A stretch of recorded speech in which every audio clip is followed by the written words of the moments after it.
طالبانو علم ده د جنازو سره خلک ډېر هغه کوي دا څپلۍ وباسه او مې باسه باسې که نه باسې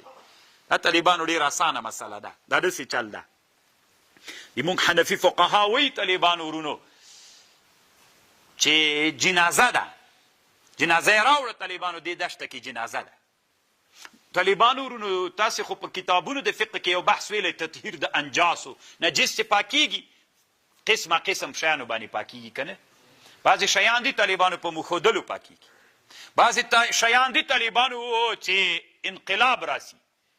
یو حقیقت په بل حقیقت بدل سي د غوا خوشایي مردار دي که نه چیره تیر جوړ سي پاک سو خر د مالګې په هغه کې وغورځېده مالګه وګرځېده پاک د طالبانو عنصر بدل سو طالبانو نن عصر کې په دې مسله باندې علما ډېر بحث کوي طالبانو دې مسئله د استحالې ورته وایي استحاله دې ته وایي د کیمیا علما وایي چې بیخي حقیقت بدل کړي بیا صحیح ده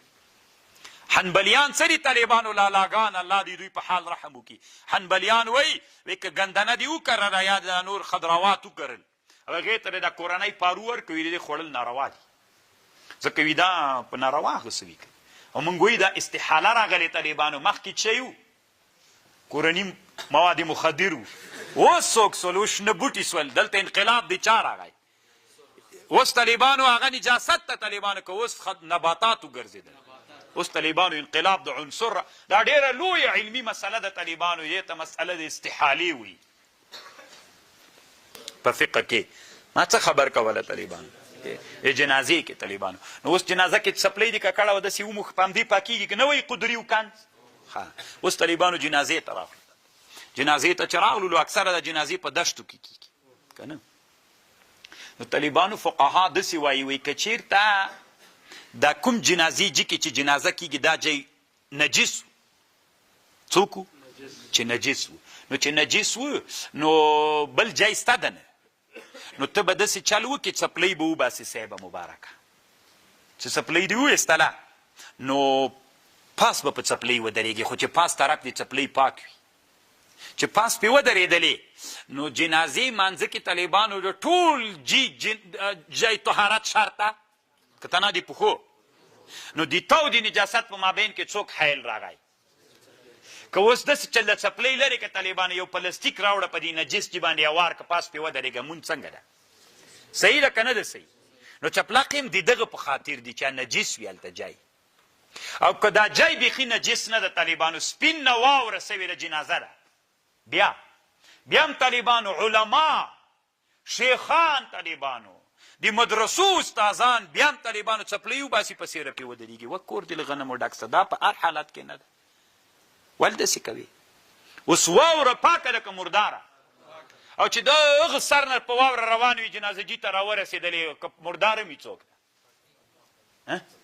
پاکېږي که نه که چې پاکه سوله نو ورسره ودرېږه له جنازې سره که یې ورې راوباسه په سیره پې ودرېږه سره ودرېږه اوس طالبانو دا زه چې یم زه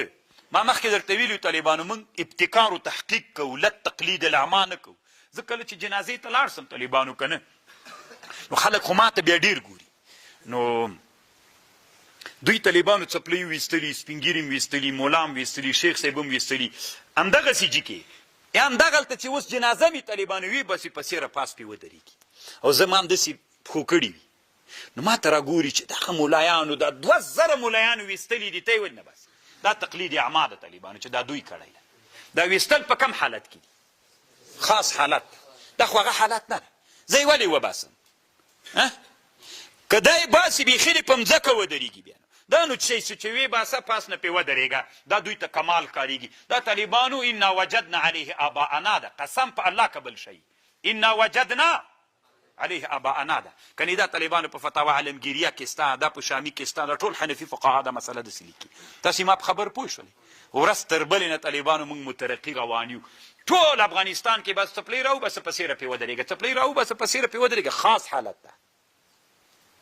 که نه دوی طالبانو هغه مسله اورېدلې اوس ټولو مخکې کول ته ورته یې ولې کوې انا وجدنا علی آباءنا د طالبانو بیا چې ته دی اوس ولې نه کوي ټولو ملایانو نه خو دی تقلید اعما کوي زه تحقیق کوم